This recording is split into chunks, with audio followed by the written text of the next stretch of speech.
So guess who re-listened to the first episode this week? Oh no, why would you do that? Because I was curious about what we sounded like when we hadn't been in the middle of this shit show. Sure. And we sounded so pure. And dare I say inspired? Oh no. Yeah. Like a little bit of hope, maybe? I think there was definitely hope. It was a quite dangerous thing to add to the podcast, I would say. I mean, I'm sure people who are just listening to this now will, like, go back to the beginning because it's more of a linear narrative podcast because it makes sense within, like, from the beginning to the end. Yeah. But I'm just like, they weren't good back then. They're not really great now, but they definitely weren't good. I know, sometimes I just want to add a spoiler alert to the first episode and be like, by the way, it doesn't get better. You can just skip this one. Yeah. And, like, maybe all of them. Right. Just know it's not good. And we're aware. Welcome to the Twilight. It's not good, but we know. I was listening to it to try and understand what folks know about us, like what their first impression of us is. Sure. I'm shook because it seems like a really long time ago, and we had no idea you had no idea what you were getting yourself into. I was very aware in a masochistic way. So, Cody, how are you doing right now? I'm great. I'm very into the Great British Bake Off right now, and that's all that's pure in my life. That's great. I'm proud of you. How are you in terms of television? Y'all, I have finally transcended into my truest form. Fuck that zombie show I was watching last week. This is trash. I am now finally watching RuPaul's Drag Race. Yes. It's lit. Yes. I followed Cody's advice. It's embarrassing that we've been friends this long and you've just started watching this show. I know. Because it's so important to me and my culture. Honestly, true. And honestly, now that I'm watching it, there's so many memes that make so much more sense in jokes context. That you get now. Oh, it's so good. Like Coco's orange face. Yes. I'm shook. Girl, look how orange you look. And I will now forever have RuPaul's laugh. Like, not even a laugh, like a cackle stuck in my head. So it haunts me, but I'm okay with it, I guess. Another highlight of my week, and I think probably yours as well, is I don't know how to say this, but we're like rolling in dough now. We are big shots now, so. Yeah. So, aka we have patrons, so. Yes. Shouts out to the people who support us on Patreon. Cody won't let me say your name. Because that's a perk. Because it's a perk. Listen, you made the rules. I'm just following them. It's true. I definitely was the one who made the rules. But I'm going to blame it on Cody anyway. Yeah, it's all my fault anyway. Here's the thing that I found out about Patreon. They charge your card at the first of the month. So if you don't have money, like, right now, but you might have money on the 1st of April, you can just pledge money now. Yeah. And you won't have to pay for, like, 2 weeks. So that's something you could do. Patreon.com/ToTheTwilight. Put that support on layaway, and we'll scoop it. We'll get back to you. Yeah, we'll zag you on April 1st and be like, "Ha, psych! That money's ours now." Right? Yeah, it'll truly be like a good April Fool's zag, because it's like, hey, thank you for your patronage. But that's great, and I'm very happy that is happening, and it's all very pure.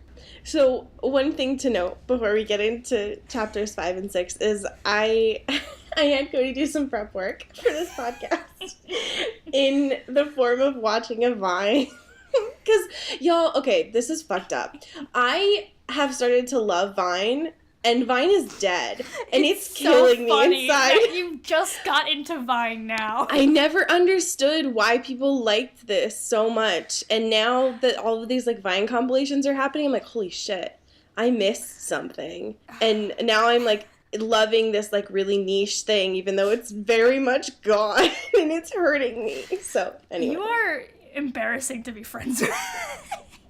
You are not the first person to say that. But yes, I am very aware. I just always thought it was trash, and like it is. I mean, yes, but funny.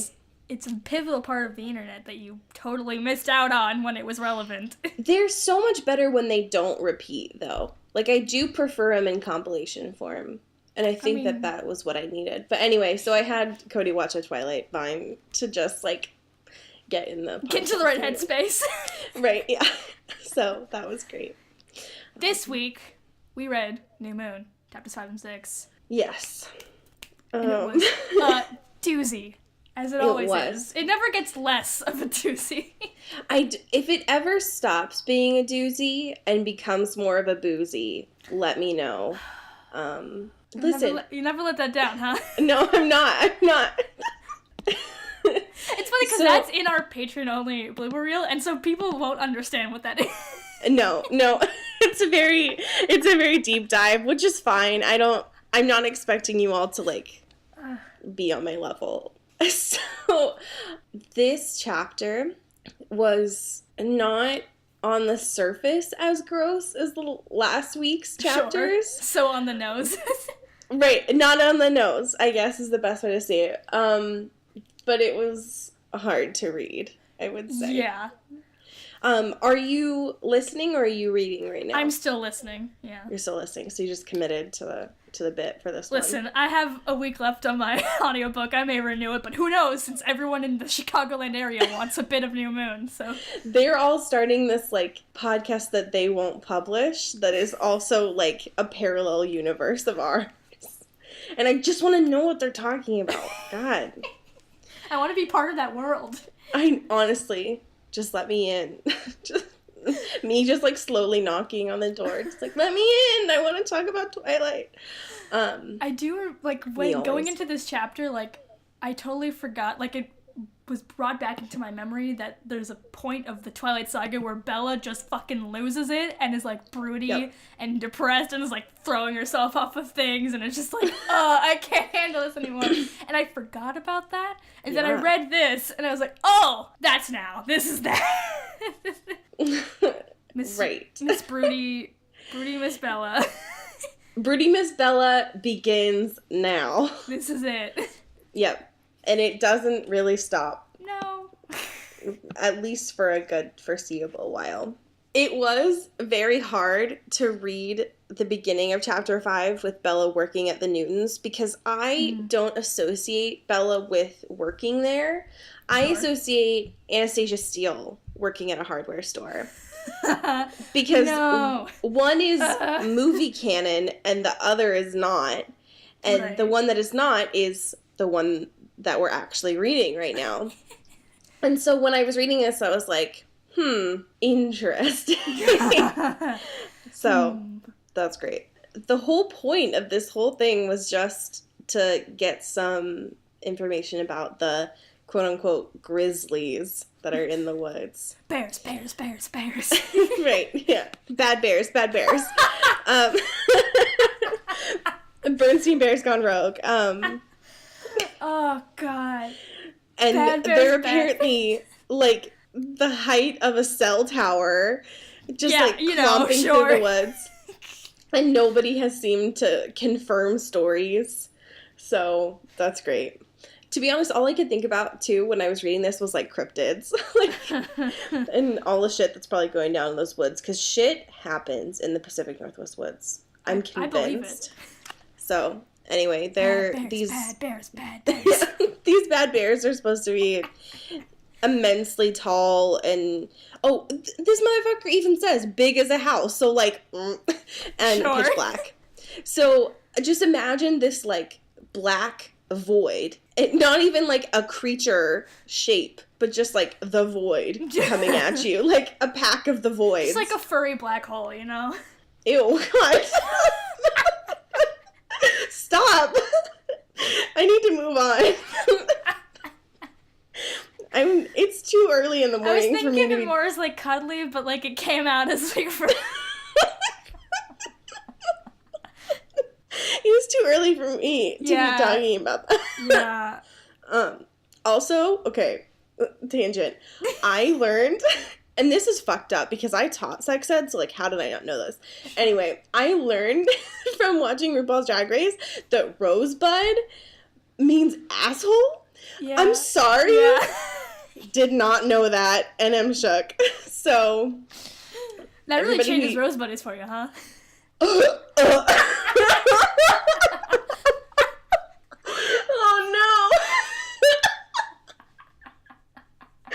Oh, bye. Oh, I walked into that one. Shit. I didn't even realize. Oh, my God. I wonder if they realize. I mean, Rachel probably knows. Griffin probably did it on purpose. Anyway, that's fine. Okay, I gotta stop. I want to think about New Moon and not this. So you know the conversation's bad when you actively want to be thinking about New Moon. Bella starts talking about her nightmares. And I thought that this was a little bit of an interesting bit. Mainly because I wasn't expecting boo to be in quotations ever in this series. But, like, here it is. So thank you. Thank you, Stephanie. Thank you. I needed that literary component stuff, so thank you. I don't know, something about this, and I think that this is kind of my recurring theme with Bella's. Like, on the one hand, I'm just, like, reading her as, like, oh, yep, that's another checkbox on the sign of trauma. And also, here is her, like, devaluing her experiences as well. Mm-hmm. And this happens when she's talking about her nightmares, and then so it was just pretty fucked up. Typical Bella can't take herself or value her life and experiences to anyone around her. Yeah, I mean, she's talking about the fact that she's having this reoccurring nightmare, something where we know that she's waking up screaming to the point where she's not sleeping, Charlie's not sleeping, which Charlie needs to sleep. Thank you. Sir, you have a job to do. The people of Forks depend on you to be alive. You are the only one in this town who needs a Casper mattress, Charlie Swan, so get it. TM. Oh my god, it's a boo mattress. Okay, that's fine. But get then Bella... Thank you. But Bella even says that, like, her nightmares probably wouldn't even frighten anyone else, because there's no zombies or ghosts or psychopaths. And I don't know about y'all, but my nightmares don't usually have the two first ones. Mainly just the last one. But, like, I just think that it's so interesting that, like, zombies, ghosts, and psychopaths are all in this same... This is one lump, yeah. Yeah, they're all together. It's so wild that, like, it's a very high schooly thing to be like, oh, or not even high school, probably younger than that, to be like, oh, the only thing that people would be scared of and have nightmares of would be, like, these literal, like, monsters and, like, creatures or whatever, and not, like, actual trauma and, like, your brain not working. Bells, I just want you to validate your own experiences for once. Like, that is my goal in life. Yeah. I don't think we're gonna get that, so... I mean... One can hope, though. So Bella's driving away from the Newtons or whatever, and is just slamming Edward. Like, just so pissed, and I'm here for all of it. Bragging. Because the anger is, I don't know, more interesting to read for me, personally. Could do without all of the, like, ableist language that she uses, but she's talking about how... like, he could steal my pictures and reclaim his gifts, but it doesn't put things back the way they'd been. And I was like, okay. Well, it's true. Like, angsty teen breakup. And, like, it's great. But it's really funny to think about it. Like, it's not that, though, also, because it's just, like, this vampire left and, like, doesn't exist anymore in your brain. And she's just like, oh, this stupid boy. Yep. Stupid memories. Yeah. I'm hearing, like, Avril playing when this is going on. Like, an Avril and Linkin Park, like, mashup. Holy shit. That's all I've ever wanted. I never want to hear that. Please don't ever send that to me. I would Sorry, you put that into the internet. That the universe now will take that. Fuck. No, I don't want anything about that. So she ends up, like, pulling off to the road, right? Because she was losing it, which thank you, Bella, for making a conscious and safe choice there for your safety and for others. Yes. And she ends up, coincidentally, in front of this house that's selling motorcycles. What are the odds? Wow. Almost like that was planned by an author. And I love that she has this entire, like, inner monologue that's like, well, everyone knows that I hate motorcycles, and Charlie hates motorcycles, and they're dangerous. And, like, this is the only time that's ever been brought up ever in this entire series. Literally. Like, great job at doing foreshadowing and exposition Steph. How's that world building going? Yeah, really. You can't just do that, but whatever. Right. And then she's like, I want to be dangerous, and she says, like, stupid a lot, which is just like, bleh, no. Yeah, thanks, but no thanks. I want to be reckless and, like, not do whatever Charlie wants and, like, do my thing, whatever. Even though, like, she has a car, but whatever. You're teen angst. That's just, like, not good enough. So she ends up buying these motorcycles, which are not really motorcycles right now. They're more just, like, scrap parts. It's just, like, parts, yeah. I can figure it out. Right. I do like, though, that she refers to a motorcycle as, like, a 60-mile-per-hour bath. That was very... I don't know what Stephanie was trying to convey there at all, because it's the most banana bread sentence I've ever read in my entire life. But, like, boy, do I want to cruise in a 60-mile-per-hour bath. Like, that seems like the dream. That seems like the dream ride, you know? Oh, God. But honestly, I just see myself in a bath, just chilling on the road, going 60 miles per hour. Like, that's the fucking dream. Okay, well, fuck off, first of all. Because that sounds like my worst nightmare. What I think she was trying to convey was it rains a lot in Forks. But, like instead of yes, but it's so saying that. You couldn't say a shower? No. Like, no, apparently you need to be laying down while riding motorcycles. I think that's the law. Submerged in the rain, I guess. Like, if it was, like, a convertible, for sure, totally get the bath metaphor. But if you're on a motorcycle and it's raining, that is a shower metaphor. That's not a bath metaphor.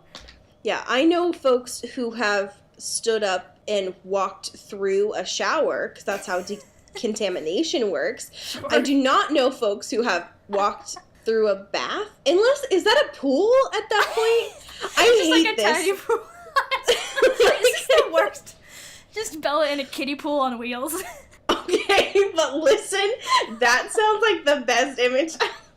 That's what I'm saying about the bath, though. That seems like the fucking dream. Just cruising down the highway in, like, a kiddie pool, but, like, a bath, so it's got, like, a nice bath bomb in it. That's the dream, folks. I feel like that is something that, like, Emmett or Alice would give as a prank joke to Bella. To be like, hey, I know that you really love your truck, but I want to hype up your ride for you a bit. And it's just this, like, fucking jacuzzi on wheels. And I'm not even imagining, like, monster truck wheels. I'm imagining it on one of those little... Oh, yeah, absolutely. Just, like, tiny. I don't know, like the things that you sat on in PE and, like, scooched around on. Like, I'm imagining it sitting on one of those. Yeah, it's on top of, like 50 of them. Just those little seat scooter things. Yeah, the seat scooters that have the tiny wheels that you'd always, like, get your hands stuck on. God, I want this to be real so bad. It's like a souped up Flintstone ride. Yes. But instead of you having to operate it, you're just chilling in a bathtub. And Edward is just, like, pushing it. This is so good. Holy shit. I love this. And I need to see it in a parade right now. Yes. Anyway, Bella calls Charlie at work, and Charlie loses his mind because he thinks that it's an emergency and is like, assemble the squad. I need my daughter taken care of. And she's like, no. No. I love that she's like, can I just call you at work? Like, I don't know. And she decides to go over to the Black's place. Yeah. Of course. Because why would you pay for labor if you can just swoon a boy into doing it for you? Just exploit the handy people of color that live in your neighborhood. Literally?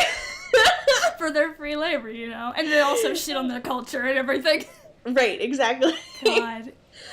Bella's just taking vines, like, flipping off everything on the res while Jacob is, like, pining for her and, like, doing her He's just pissing on, like, all of the sacred...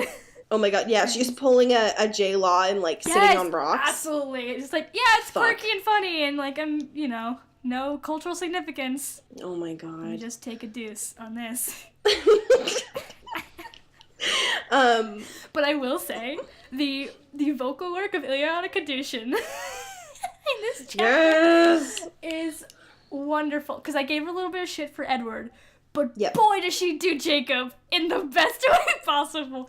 Like, she makes him sound like the snottiest teen boy, and it's so funny. I love it so much. And, it makes sense because he's literally, 12.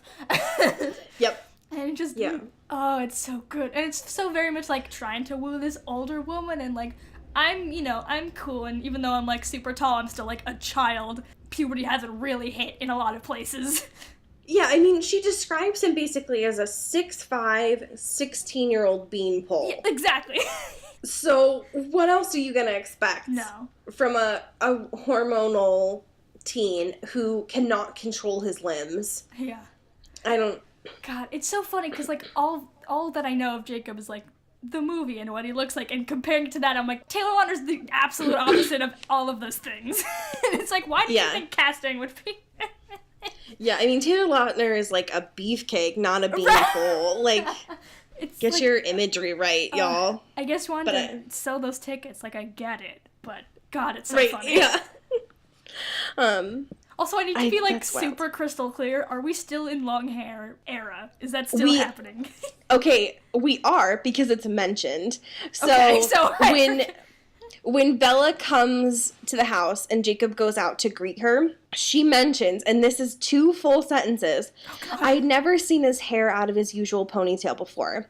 It felt like black satin curtains on either side of his broad face. Oh, no. So, I don't, now I'm imagining, Cousin It kind of, look. But, fashion. Cousin It, but fashion. Right, yeah. I had never thought of fish face as being a good thing until watching RuPaul's Drag Race, and now I'm just imagining Jacob going around just, serving looks while working on these motorcycles. Could you imagine if this was written now? Jacob would be in a man bun, the entirety of his existence. And he would most definitely have a beard. Are you kidding me? Absolutely. Are you kidding me? Oh my god. He'd be really popular on Instagram and do all those flower beards, Brother Nature, and all that stuff. Oh my god. Oh no. Him and Quill and Embry would have definitely done the water bottle flipping challenge. Oh my god. And put it on there. Anyway, we get more information about the fact that Jacob is still rebuilding this rabbit. I don't know how long it takes to build a car, so I think that's probably normal. I don't assemble cars. And then we get this amazing set of dialogue where Bella decides to ask Jacob, wait a sec, are you legal yet? When's your birthday? Not subtle at all. No. I know she's saying it within the context of driving, but could you have just not? And Jacob decides to respond, you missed it. I'm 16. So, that's... Thank you. I do love, though, that, she's very much doing the most in terms of Jacob right now, but she does say, in her internal monologue, it's I need to, rain on his parade before he got the wrong idea, and I'm yeah, me at, all men. Right, yeah. It's hey, shut it down. Yeah. No. I'm trying to be cordial, not I'm being fuck nice. you in this garage. You're That's 12. Yeah, I don't even think that you know how to move your arms right now, let alone anything. So they decide he'll do the work if she'll pay for the parts. So okay, but she decided to pay for it when she's I have money saved up, college funds, and I'm that's not what that's for, Bella. Nope. I know. Bella being a rebellious teen, using her college funds that Charlie's been working so hard for, making fucking nothing as a police officer or whatever. And she's yeah, I'll use that for a fucking motorcycle, you asshole. It's so in character for an adolescent that it seems odd in this text, which I think, I don't know, showcases the rarities that are going on in this space. Yeah. The weird thing about her saying that, I mean, using the college fund is weird too, but especially because Bella is mentioned, especially in Twilight, as being someone who's very frugal. Mm-hmm. So I'm imagining that this is more a response to what had happened, and she's fuck it. Right. And also someone who's so who thinks education is so important, thinks so highly of learning and stuff. Yeah, like, and her she's mom like, well, is it's a not like teacher. I'm gonna go to, like, college or have any good plans for colleges or whatever. Yeah, because she's like, I had no desire to leave Forks. What? What are you talking about? So much academic promise. A fucking boy shows up and ruins her entire life. Honestly. She could have been at Harvard by now. Fucking Edward ruined all that. So we need to discuss the ending of this chapter. Yes, because it's wild to me that after all of this that's happened, she decides to end this chapter with the sentence, Jacob was a gift from the gods. I didn't realize that we had deviated from a monotheistic text to polytheistic. But wow, like, so progressive. I know. Wow. Those couple of years really did something for you, okay. Steph. But also, what? She literally can't compare any of the men that she's interested in to anything but gods or, like, marble statues or, like, that are usually in the form of deities or gods. Yeah. Bells, here's the thing. Ma'am. People are people. Stop trying to make heroes out of people that always let you down. And two, like, if this is really your thing, get, like, a glass dildo or something and just, like, live your truth. Like, what the fuck? Like, make both work, but don't put more into people than is okay to do. I would say that everyone needs a glass dildo, but Bella especially needs a glass dildo. Like, more than anyone I've ever met.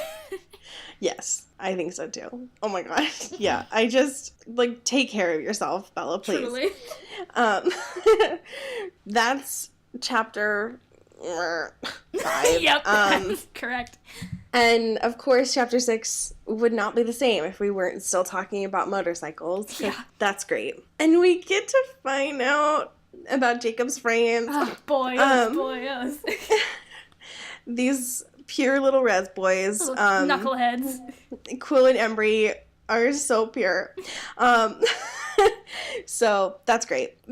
I love that before you even get to, like, really meet them, we find out some etymology about their names. And the fact that Quill's name is a hand-me-down and that Emery got named after a soap opera star. Oh, God. Oh, holy shit. That's how you know. It's like, those are good parents, right? Like, they can only produce good children. Yeah. Yeah, they really wanted to set up a good life for their kids. They're all talking about motorcycles or whatever, and she's like, I feel like I need to have a Y chromosome to understand their excitement. Like, kill me instead, please. I literally just murder me instead. How about that? For someone who was trying to write about Shakespeare and the feminist analysis of it, like, and now you're talking about how, like, I don't know. I guess I'm just not manly enough to talk about motorcycles. I'm not one of the boys, you know. Oh, fuck. Jesus. Like, what is going on? Stephanie. Like, I literally, why? Like, I don't even want to ask you, like, WHY. I just am going to respond. Like, I'm going to cut out the Y that you used from this sentence and send it to you. Like, send it in the mail. Yeah. Especially because if you were just reading, like, this specific page out of context, you would see that Bella's like, I don't know, I guess I just don't really belong in these conversations with the boys. No. And then, oh, no, it's fine. I have to go leave to cook dinner for my father and all of this, like, unpaid labor that I'm doing. Right. And so... You guys can fix working on my bike. I can just go fucking eat with my dad. Later. Right. Yeah. Which, I mean, in that context, that's a great deal you got going on. But instead, it's just written in a way that's nasty, and I don't like it. And then you go on, right, when they're talking about this, and Bella makes the assumption that apparently all mechanics are male. So that's great, because Jacob is like, no, I don't want you to all pay for all this shit. That's not cool. Mm. And Bella responds with, Jake, if I took these to a mechanic, how much would he charge me? Most of the mechanics that I have are women. And I'm sorry, but, like, have you watched Gilmore Girls? 'Cause that's not how mechanics work. So. Here's my thing. How much is it? Thank you. Yeah. Bella goes home and she's happy, sort of. And Charlie's like, my daughter. I love you. I'm just so glad. that you're alive. And she's like, yeah, I don't know. It's honestly like probably every day for him now. It's like, oh God, you're still happening. You're still here. Yeah. Thank God. He just like walks through the threshold of his home and just like falls to his knees, and I was like, yes. Like, I'm just imagining like the sign next to the entryway from like The Office where it's like 0 days without incident. Oh my God. Like he just keeps changing it to a different number. We made it another day, folks. It would be fine. And then Bella responds and continues on. It's like, I mean, I didn't trust this happiness to last, though. Which, like, teenager, but also not. Nasty. I did think that it was interesting, though, that the next day, when Bella and Charlie are having breakfast, that she tells Charlie she's going to go hang out with Jacob again, obviously.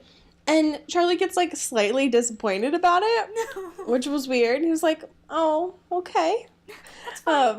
Which was weird. Well, also, but cute. it's him seeing her being obsessed with a boy again and being like, well, the last time didn't really work out, huh? Yeah. He simultaneously wants her to get out, but not become her Bella self that she usually does with guys. Right. And so it's like, balance, Bells.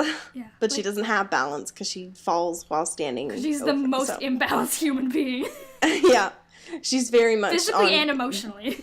Yeah. Yeah. She definitely has to stay on one side of a spectrum, I think. How did you feel about Bella calling Jacob Mr. Goodwrench? God. Absolutely not. Oh, you don't think so? That's such like a porn name, you know? Like if Jacob was a porn star. Bye. Oh my God. Is there a Jacob equivalent within the 50 Shades series? Okay. His name is not Mr. Goodwrench. I think his name is like, I don't know, something ethnically vague. Sure. Great. I don't know. I haven't paid much attention to the 50 Shades series. Sure. Intentionally. So, but I definitely know that like all of the characters are basically the same. Like you could map them out. Great. So, and I'm sure that we will at some point. So, then we get on to Bella going off about Jacob again, which I think kind of underscores Charlie's concern. Yeah.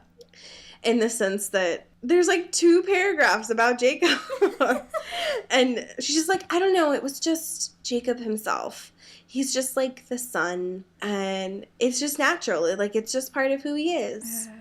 Which, I mean, fair. Like, I don't mind you describing someone's personality and helping us understand. But it's definitely done through the context of, like, Bells. Hey, we can tell what you're doing, though. Yeah, we see you. I did think that it was cute that they get into the thing, and Jacob asks about her stereo being gone. And Bella admits that she did it herself, and he's like, maybe you shouldn't touch the motorcycles too much. Which I thought was cute. God, that's, But the cute stuff stops, of course, because then they just start talking about Quillatera, but not really talking about Quillatera. They're talking about Jacob and the age difference between these 2 people. And it gets bananas to me. Because Jacob is like, well, he's not that much younger than you. Like, it's just a year and a few months. It's like, and Bella is the like, Bella, I want to lovingly shake you sometimes. Because she's like, well, sure, but considering the difference in maturity between guys and girls, don't you have to count that differently? Amazing. The whole thing, like, if you can't take anything away from this conversation, take the fact that it says counting it in dog years. Oh my God. Because there's just some very subtle, like, dog. So many layers. And it's great. I love it a lot. Jacob just, like, goes ham. What do you mean, dog? What are you talking? I don't get it. What dog? Weird. There's no dog here. Who, me? No, what? He starts, like, itching behind his ear. Like, I don't know, man. His leg's, like, behind. Oh, no. Fuck. No. God, please. So, Bella and Jacob hold hands, basically, is what happens in this next little scene. And it's very innocent. Like, it's just a, like, oh, come on, let's go get out of the situation kind of thing. It's not a, like, will you take my hand? But Charlie, like, notices it, right? Mm. And he's like, hey. Absolutely not. What are you doing? Shut it down. I may have not had control over the Cullens because I love Carlisle. But, like, for you. That's my wife. Oh, no. I love it so much. I miss him. But, yeah, this is, like, weird. And also, Bella and her subtle references to what's going on. She's like, I'm sure he wouldn't notice the faint hysteria in my laughter. Like, okay. Stop. But we have to talk about this dinner that they have at the Black's house because it's pure and I love everything about it. So Billy and Jacob have a interesting relationship where they're basically just dragging each other at every chance, and it's my favorite thing. Yeah, it's pretty good. It's A+. They're doing a super secret recipe for spaghetti at this dinner, right? And Billy makes a note to mention that, and then it's been handed down for generations. And Jacob, being a 16-year-old self, is like, I don't think ragou's actually been around that long. TM, TM, TM. And this episode brought to you by ragu. Yeah. It's been handed down for generations. I like at least apparently one. Those bottles can last forever. The house, though, and having all these folks there made me so happy, especially because there's 2 notable additions to our little character line here that are important. Leah, yes, my favorite, who deserves everything in this world, and Seth. Seth, my pure son. My sweet, shining son, who, the only description, because Leah gets, like, a whole sentence, right? About, how, like, everything that she looks like, everything that's going on, which, like, Bella, I see you. That's fine. And then there's, like, one short sentence for Seth, and it's like, Seth was 14, and he hung on Jacob's every word with idolizing eyes, and I was like, This whole chapter is, like, a really interesting filler episode for me. It's like, it's not bad filler. Like, it's a lot of cool little scenes and just like a lot of little intricacies that aren't, you know, important to the huge main plot, but aren't like dragging on forever and like have nothing to do with anything. Yeah, they definitely help build character, I would say, which is nice, which is what a filler is supposed to do. Sure. But, like, that hasn't usually happened. She gets more emails from Renee, and Renee is missing teaching her kiddos, and I thought that it was interesting. So, last book, Phil was supposed to be playing baseball, and now she mentions that Phil is coaching. I'm assuming that maybe when he's not playing, he's also coaching, but it was just, like, a weird little adjustment there. And obviously more baseball references, because Stephanie cannot get enough. No. Whatever. I don't know what her obsession is with it, other than the fact that it's, like, an American pastime. Okay, so I want to know your thoughts about Bella going back to school. I am so excited because I have a theory. Oh. And I feel like you will be on board with this. Okay, so I'm listening. She goes back and she's trying to, like, you know, have her friends again because she fucking blew them off for 4 months in her depressive episode, which, like, fair. But... Right. But I have a theory that Jessica is a flavor of queer, possibly bi, pan, or something of that sort. Oh, yeah. Like, I believe that. And she left Mike to be with fucking Lauren because she's definitely gay. Oh, well, yeah. That's right. Because, okay, I don't want to, like, stereotype, right? Because Jessica comes Lauren comes the fuck in with a sweet-ass short pixie haircut, and it's lit. And then we get some gross commentary from Belle that's like, why did she do that? Did she get, like, gum in her hair? Like, blah, blah, blah, blah, blah. Who does that? What? Oh, my God. And I don't want to be like, ugh, if she has short hair, obviously she's gay. But, like, could you imagine, though? Yes. I'm very on board for this. Also, I'm not going to let Stephanie get away with the fact that when she was talking about Lauren, she says that had all the people she was habitually nasty to caught her behind the gym and scalped her. Ugh, what the fuck? Fucking banana bread. What? Stephanie, hey, these aren't here's children you're talking about. And also, like, stop. No. What the fuck? Absolutely. But anyway, yes, I am very on board. To go from Mike to to Lauren, you know? Oh my god, yes. Like, there's just so much sass and so much angst there, and I'm very here for everything that is going on with that. And because, like, after, like, because Bella tries to be like, hey, are we friends? And they're like, absolutely not. And you see them, like, together and them being really close and friends, and I'm like, there's something here. They're gay. Yeah. They're gay. They're gay. Those folks are not just your good old gal pals, friends. Yeah. It's never just gal pals. Never. No, it's never. It's never just. They're always gay. Everyone is gay unless said otherwise. Twilight, they're always gay. Yeah. I mean, fucking same, honestly. That's great, yes. And I'm very here for that theory. And I love it a lot. Great. The whole point of, I guess, them talking is that Angela has also seen a bear. Whoa, bad bear, bad bear. One of these days, I want to get to a point where I can hear that phrasing of words without hearing the theme song in my head. Like, No, one of these impossible. days. Yeah. Even in this conversation, Jessica is siding with Lauren. Like, it's here. It's They're in gay. the text. Like, and Lauren is, like, turning to Jessica, like, why did you put this in here, Stephanie, if you didn't want... Okay. So, one of my favorite things about this, though, is... So, they're all talking about their weekends, right? Mm. And Bella's like, so, this weekend, Jessica and I went to the movie in Port Angeles, and Lauren tries to, like, snap her neck, and she doesn't, like, see it, because it's, like, inappropriate. And she mentions the fact that everyone, like, looked at Jessica, and that Jessica looked irritated. And so, I was like... It's, like, so canon! So now they're going to have Lauren and Jessica are going to have a talk later, like, what the fuck were you doing?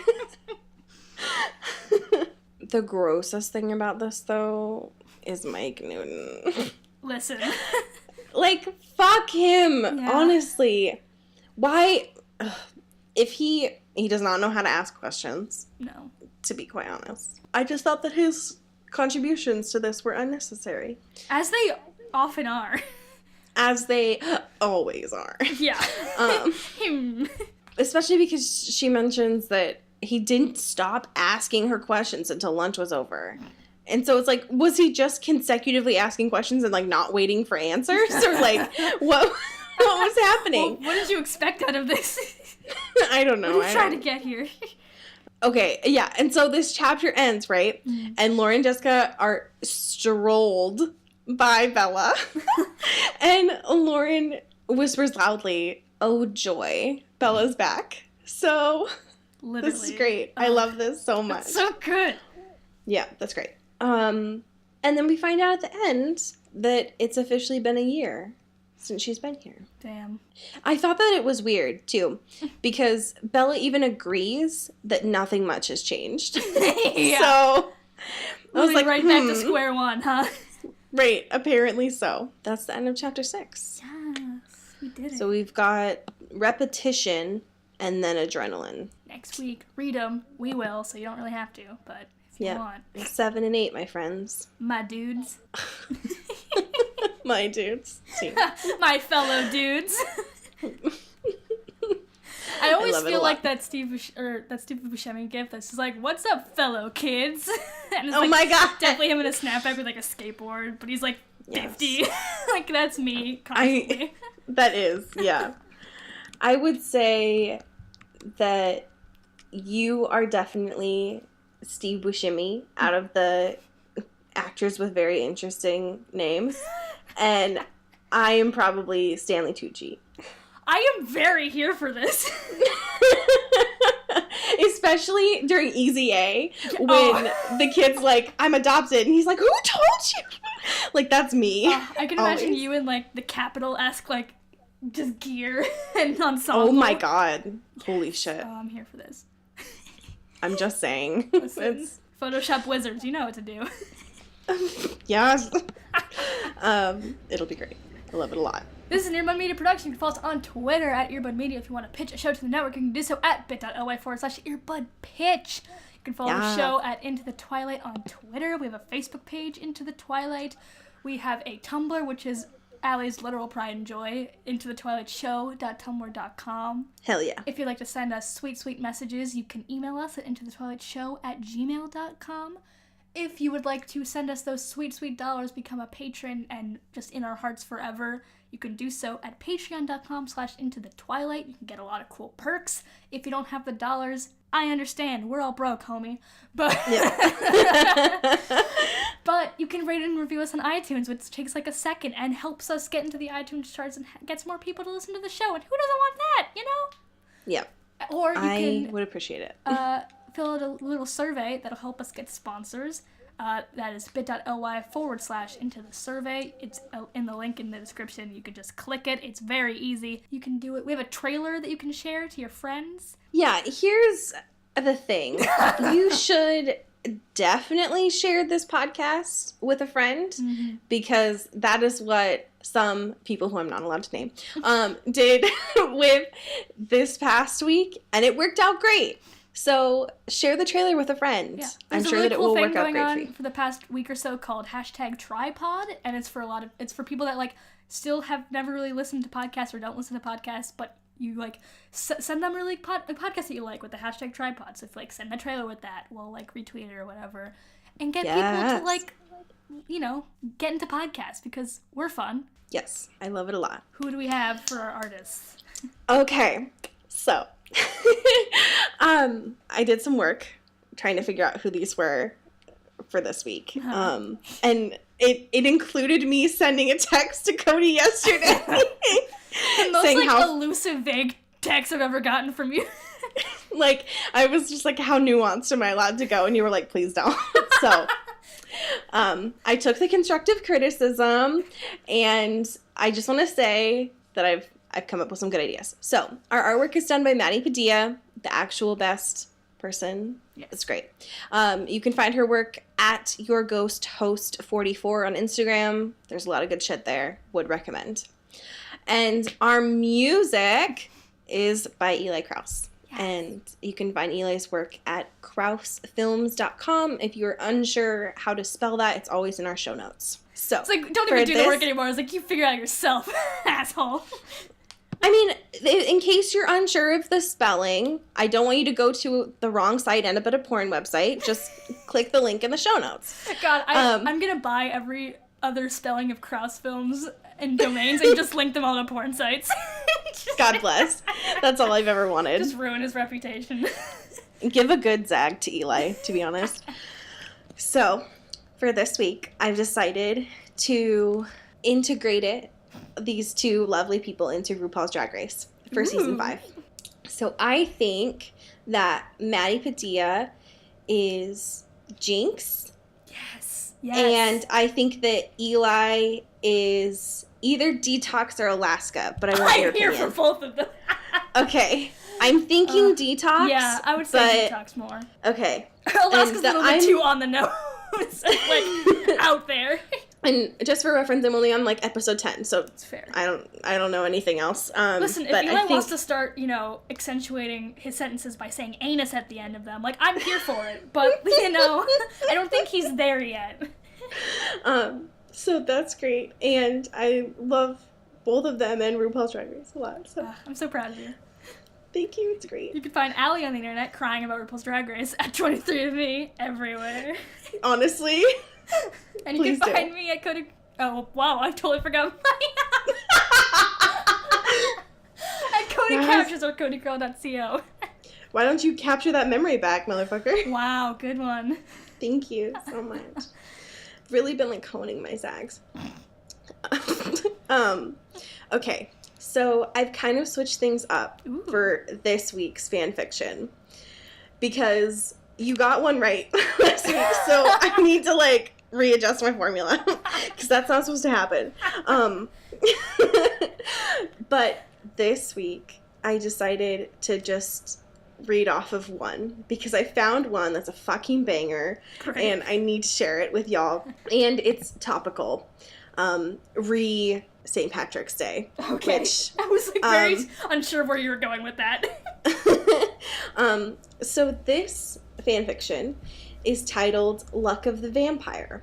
Oh, God. And it's written by Sandstone24. The description of it is a regular St. Patrick's Day in Forks. Wow. And I just need to share a couple of little excerpts from this because it's wild and it's really important to me. Yeah, I believe it. So it's like a one-shot, so there's only like one chapter. Mike ran up to us. "You're not wearing green, girl." Edward's eyebrows rose. Edward looked at him with a glare that looked like, "Don't even think about it." I wasn't sure if I heard him growl. Mike swallowed and walked away. "What's wrong?" "He was going to pinch you," he said quietly. We walked by the Collins table. The sight of Emmett made me laugh. He was completely in green and wearing a very large St. Patrick's Day hat. "I didn't know all of you celebrated St. Patrick's Day. I was surprised they took part in conventional holidays." "It's the least that we can do for Carlisle's friend," Emmett winked at me. End scene. Apparently earlier in this, it mentions that Carlisle had met St. Patrick, so they're like BFFs. They're homies. Yeah, and it goes on, and basically like every possible Irish culture component is in here, and it's a lot. What a trip.